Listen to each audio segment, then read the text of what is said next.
Mars is a huge enigma to us, and it's even more so than it used to be.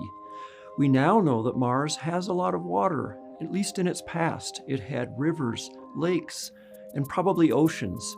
And yet, Mars seems to not have life.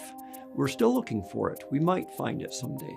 NASA's next Rover mission, launching in July 2020, is really set to do something that we've never done before, and that is to collect samples, soil, but especially rock samples that will tell us about Mars' past history and look for life in ways that we could never do before. Getting samples back to Earth represents somewhat of a holy grail because we have so much more sensitive instruments on Earth, and we'll be able to do so much more. One of the instruments on the next rover is called SuperCam.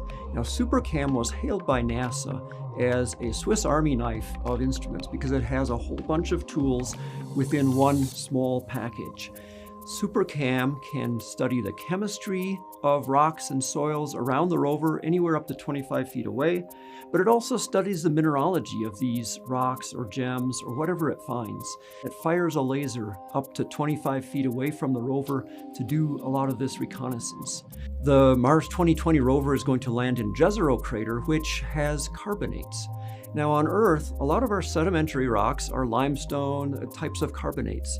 On Mars, we haven't found that yet, but we have indications that Jezero crater has this material, and we want to find out why it is there and not other places on Mars. So we're excited to land in a place that has carbonates.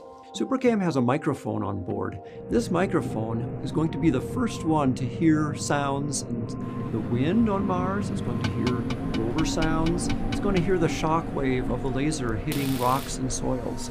And then what else is it going to hear? We don't know. That's the point of discovery with this rover.